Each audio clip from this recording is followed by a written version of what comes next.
Hello friends, myself Rachna from जेसर tutor. So आज के इस वीडियो में हम लोग आज का जो 10th स्टैंडर्ड का बोर्ड पेपर था उसका सोल्यूशन डिस्कस करेंगे। So question number 1A1 do as directed any 4 था। First question, pick out the infinitive from the following sentences. Every child is free to grow, तो infinitive will be to grow. Write the collocation for the following, तो ticket के बाद कोई भी एक colocation word लिखना था, तो यहाँ पे टिकट काउंटर। ड्रिजल के लिए माइल्ड लिख सकते हैं, उसके बदले कोई दूसरा वर्ड लिखा तो भी चलेगा। पंचुएट द फॉलोइंग सेंटेंस, यहाँ पे डी स्मॉल था तो उसको कैपिटल करना था, लास्ट में फुल स्टॉप यूज करना था। Doctor Kalam said contemplating deeply. Write any two present participle in which the last letter is double, कोई भी दो वर्ड लिख सकते थे, for example robbing and swimming. Find out 2 hidden words of minimum 4 letters from the given word, तो कोई भी 2 words ढूंढने थे जिसमें मिनिमम 4 लेटर्स थे। यहाँ पे एग्जाम्पल है रेट, एवर, टेयर, कोई भी तुम लोग लिख सकते हो अपनी मर्जी का, बट उसमें मिनिमम 4 लेटर्स होने चाहिए। Next A2 do as directed, इसमें से कोई 2 करना था।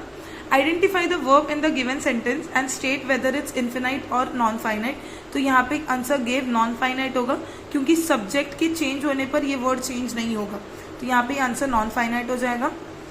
Make 2 meaningful sentences to bring out the difference between the 2 homophones, तो यहाँ पे खुद के अकॉर्डिंगली 2 सेंटेंसेज बनाने थे।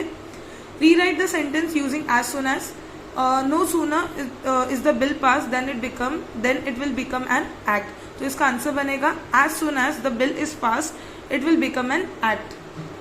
नेक्स्ट लास्ट जो था डू एज डायरेक्टेड एनी 1 करना था। ये दोनों वर्ड्स को एक सेंटेंस में बनाना था, ये दोनों वर्ड को एक सेंटेंस में बनाना था। ये ओपन एंडेड था, सबके अलग अलग सेंटेंस हो सकते हैं। Change the following sentence in the compound sentence, ये सेंटेंस को कंपाउंड में चेंज करना था, तो ऐसा लिख सकते हैं कि I awoke late next morning and I found that Anil had already made the tea, ऐसा लिख सकते हैं। जब हम लोग सिंपल से कंपाउंड या कंपाउंड टू कॉम्प्लेक्स करते हैं तो उसके आंसर्स थोड़े से डिफर कर सकते हैं। मेन पार्ट ये होना चाहिए कि वो कंपाउंड में फॉर्म होना चाहिए, तो मैं यहाँ पे ऐसे लिख सकते हैं कि I awoke late next morning and I found that Anil had already made the tea. ये हम लोग का ग्रामर का पार्ट खत्म हुआ। Section 2 textual passages, name the following with reference to passage. The company started by narrator and was Apple. The second company started by the narrator Pixar. An amazing women the narrator fell in love with Lauren. World's most successful animation studio Pixar, ये passage था। Next advice given by Steve jobs, 2 advice, पहला don't lose faith, दूसरा advice था if you haven't found it yet keep looking don't settle. Basically don't settle ये word होना important था, ये उसका एडवाइस था, ठीक है। ये एक्स्ट्रा लिखा किसी ने तो भी चलेगा। The theme of this job second story love और लॉस, ठीक है। नेक्स्ट है on committing persistent mistakes the employ got fired, ये get fired as it is नहीं आएगा, इसको थोड़ा सा फ्रेम करके लिखना था। On committing persistent mistakes the employ got fired from his post. When the teacher explain, ये वाले का आंसर था begin to dawn on. Next इसका do as directed, identify the tense of the underline verb. Underline verb haven't, have आया है which means वो present perfect tense है। I found what I love to do early in life, इसका main और subordinate identify करना था, तो I found main clause है। What I love to do early in life ये तेरा सबॉर्डिनेट क्लॉज है। नेक्स्ट क्वेश्चन बी वाला part, read the passage and complete the activities, इसका B1 ट्रू और फॉल्स था। The age of girl was 6 false. The boy on the bed was fast asleep false. Pandit Ravishankar was a tabla master false. She had seen how the doctor had taken their heads gravely true, ठीक है, ये passage था। Next B2 में complete the following sentences था। Anant was better than his sister in playing sitar because, Anant अपनी बहन से ज्यादा बेटर क्यों था, इसका रीजन ऐसे लिख सकते हो because he was already able to compose his own tunes to the astonishment of their guru. Next the girl was excited because, इसका आंसर पीछे पेज में, तो the girl was excited because Pandit Ravishankar was playing, इसको थोड़ा सा फ्रेम करना था कि Pandit Ravishankar was playing tomorrow at Shanmukhananda auditorium, ठीक है, इसको थोड़ा सा फ्रेम करके लिखना था। Next B3 find any 2 adverbs from the passage ending with ly, तो कोई भी 2 एडवर्ब्स लिख सकते हो। यहाँ पे मैंने 2 एडवर्ब अंडरलाइन किया, एंडलेसली और सेकेंड ग्रेवली, ठीक है। कोई भी मतलब अपनी मर्जी का नहीं लिखना था, पैसेज में से 2 एडवर्ब्स ढूंढने थे। फाइंड एनी 2 कंपाउंड वर्ड्स, यहाँ पे एक लाइफ टाइम लिखा और एक कोई भी अपने मर्जी का कंपाउंड वर्ड लिख सकते हो। Do as directed, I have always wanted to hear him and see him, he said, ठीक है। तो यहाँ पे इसको इनडायरेक्ट स्पीच में कन्वर्ट करना था। He said that he had always wanted to hear him and see him. ये तेरा हो जाएगा इनडायरेक्ट स्पीच का answer. His mother sprang to his side, didn't she? Question tag. Next है describe your experience of any musical concert that you have attended. तो ये तो personal response वाला आंसर था, खुद की मर्जी से लिखना था। नेक्स्ट यहाँ से हम लोग का सेक्शन 3 पोएट्री स्टार्ट हो रहा है। Question number 3A, first identify the stages in man's life from the given description and complete the table. तो फुल ऑफ स्ट्रेंज ये फोर्थ स्टेज है, creeping like a snail second stage, sighing like a furnace third stage, having fair round belly fifth stage. ये सारे stages थे। इसी का A2 वाला part, write down the similarities between the first and the seventh stage of mains life. तो first और seventh stage के बीच का सिमिलैरिटीज लिखना था।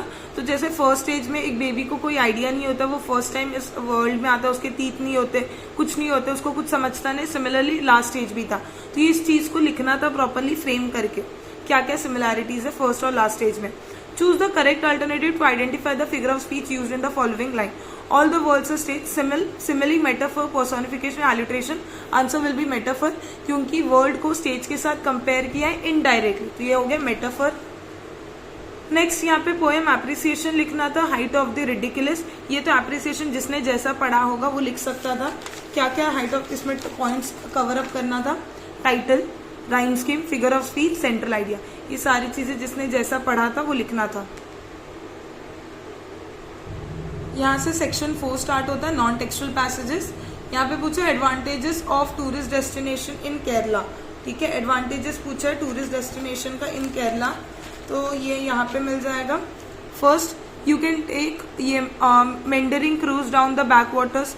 Second, spend a lazy day by the sea, take a trek up the winding hills, enjoy ayurvedic health holidays. ये 4 advantages लिख सकते हो। This are some of the advantages no other destination है। तो ये 4 डेस्टिनेशन है किसकी, केरला के एडवांटेजेस का। ठीक है, नेक्स्ट है हम लोग का कोची। ये सिटी का स्पेशलिटी बोलना है, कोची का स्पेशलिटी। टेक्केडी का speciality charming town and close Periyar wildlife sanctuary. तो कोची के स्पेशलिटी में ये लिख सकते हो, city reflects the eclecticism of Kerala, and ये भी लिख सकते हो oldest European built church in India. ये दोनों आ सकता है उसके स्पेशलिटी में। सेकेंडली, टेक्केडी में यहाँ पे आ जाएगा charming town and has charming town being close to Periyar wildlife sanctuary. ये दोनों उसके एडवांटेजेस या स्पेशलिटी बोल सकते हो। तिरुवनंतपुरम का, यहाँ पे तिरुवनंतपुरम का टेम्पल्स, ये है पद्मन वसमय टेम्पल, नाइपर म्यूजियम, पुटमन मल्लिका पैलेस, ये सारे उसके, एंड नेबरिंग बीचेस। ये सारी चीजें क्या हो जाएगी उसकी स्पेशलिटी। नेक्स्ट है आलीपे। आलीपे आई गेस मैं थोड़ा सा मिसप्रोनाउंस कर रही हूँ। The backwaters are also famous as an holiday option, मतलब यहाँ पे बैक वाटर वाला पार्ट आ जाएगा। नेक्स्ट है मैच द कॉलम। चार्म का आ जाएगा एंथ्रिलिंग, क्रैगी का आ जाएगा steep, reflect, throw back light to heat और heat, spellbinding, magical spell. ये हो गया match the column. Do as directed, यहाँ पे मॉडल ऑक्सिलरी को रिप्लेस करना था। यहाँ पे मॉडल ऑक्सिलरी कैन यूज हुआ था, अपने को रिप्लेस करके ऐसा मॉडल ऑक्सिलरी यूज करना था जिसका मतलब जो शो करता है कंपल्शन। तो यहाँ पे मस्ट आ जाएगा। Kerala is the land of magic and ayurvedic massages, तो इसको रीराइट करना था using not only but also. तो ऐसे लिख सकते हो कि Kerala is not only the land of magic but also ayurvedic, but also of ayurvedic massages, ऐसा लिख सकते हो। Why is tourism industry important for Indian economy to flourish. ये खुद का बेसिक कॉमन रिस्पॉन्स था, जो पर्सनल रिस्पॉन्स था, जो खुद के अकॉर्डिंगली लिखना था। समरी राइटिंग, इसका ही समरी लिखना था। ठीक है, यहाँ पे हम लोग का सेक्शन 4 कंप्लीट हो गया। लास्ट राइटिंग स्किल्स वाला पार्ट बचा है। ये लेटर था, लेटर में फॉर्मल इनफॉर्मल दोनों दिया हुआ था, ये तो अपनी मर्जी से लिखना था। सेम फिर verbal non verbal. Writing skills तो पूरा अपने मर्जी का लिखना था, अपने अकॉर्डिंगली। तो काफ़ी अगर पेपर देखा जाए तो काफ़ी इजी पेपर था, कोई इजीली स्कोर कर सकता है। ये था हम लोग का पूरा पेपर का सोल्यूशन।